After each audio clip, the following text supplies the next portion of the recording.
Dark Souls is the most beautiful game ever created. No, that isn't exaggeration, I genuinely think this is true. A large reason for this is due to how the game uses lighting. The game begins in an old, derelict asylum, but even here the use of lighting is incredibly poignant. The first sentient character you interact with is Oscar, a Knight of Astora. He is a literal beacon of hope in what seemed like an eternal prison for the chosen undead. But thanks to Oscar, you're able to escape.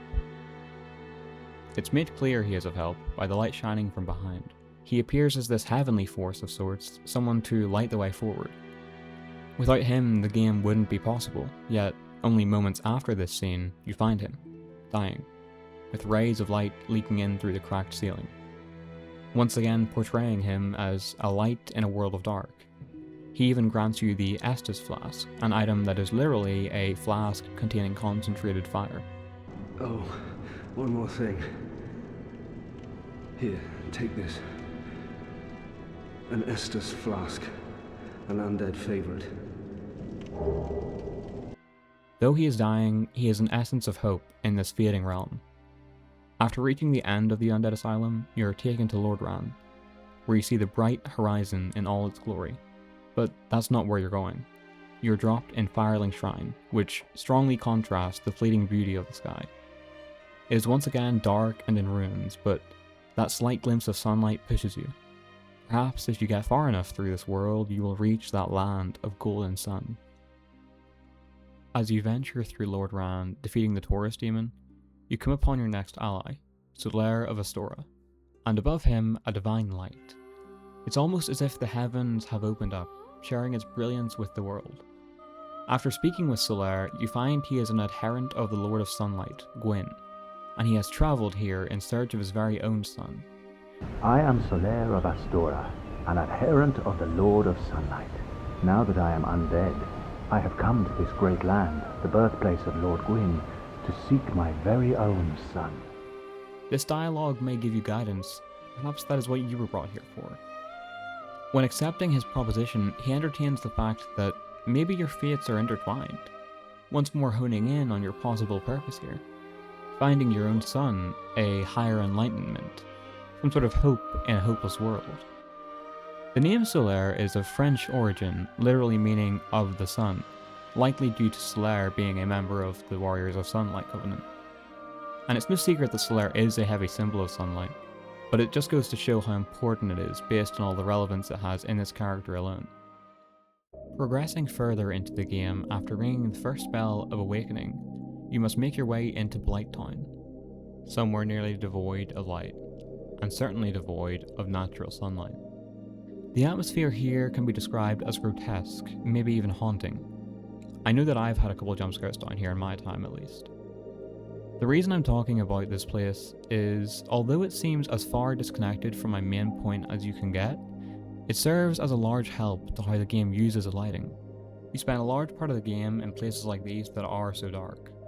For example, the Lost Izalith, the Depths, the Catacombs, to name a few, but it's this lack of abundant lighting in the game's main areas that makes it all so much more impactful whenever you find somewhere that is nicely lit up. However, even in these areas there is beauty to be found. For example, the Darkroot Basin. The subtlety of the lighting here is what makes it so enchanting and immersive. And then when travelling to the DLC, the more generous lighting enhances the Royal Wood, making everything feel so much more alive, almost like nostalgic memories of the past that seem warmer, brighter than they really were. After ringing the second bell of awakening, you make the treacherous journey through Sen's Fortress, which is completed almost entirely in darkness, and as you reach the top, you have another taste of the heavenly sky that pushed you this far in the first place. However, before you can progress any further, you must defeat the Iron Golem. Sometimes pretty easily, other times not so much. Either way, after his defeat, you bend down to examine the Ring of Light left in its place. But all of a sudden, demons fly down to you and pick you up. Before you can begin to think of what may be happening, you see it. An Orlando, in all its glory. This is without a doubt the most beautiful place in the game. Very obviously due to the beauty of the eternal sunset behind the large cathedral. But the nature of this place almost makes it feel like you have reached what looked like the heavens in the sky, seen when you first meet Solaire. From how the rays of light pierce through the clouds to how the silhouettes of the architecture cast shadows, everything here is reminiscent of a higher realm. However, you are still in Lordran. This is where Gwyn, Lord of Sunlight, resided before he became the Lord of Cinder, so it only makes sense it is a city fit for gods. Sadly though, when you find Gwynevere, Princess of Sunlight and the first daughter of Lord Gwyn, and are granted the Lord Vessel, you can attack her, to find that this is only an illusion created by her brother, Dark Sun Gwyndolin, and after stepping outside, the whole of Anor Londo is now covered in darkness.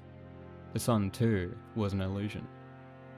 This is incredibly eerie, yet still has this magnificence to it, in the imposing atmosphere created by the architecture, especially under the cold moonlight. After Anor Londo, you are tasked with finding the 4 Lord Souls, one of which is in the Tomb of the Giants. The Tomb of the Giants is pitch black. It's one of the most annoying areas to traverse in the game, but once you get far enough, you have the ultimate view of the lost Izalith.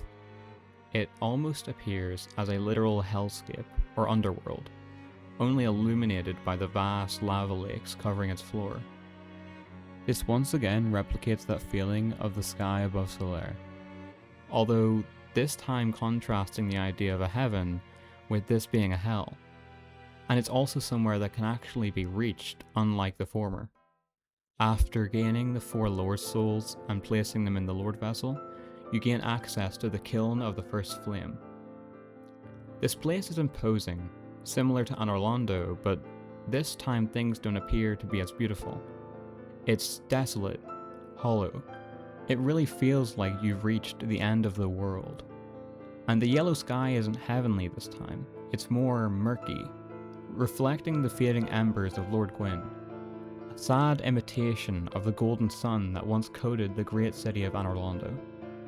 In saying all this, it certainly is still a spectacle, an ethereal sight to behold, and one of the most impressive areas in the game to look at, in my opinion, especially when including the story significance of this being the place of origin for everything that exists in this world, where the Age of Fire began, and where you can choose for it to continue, or bring about the Age of Dark.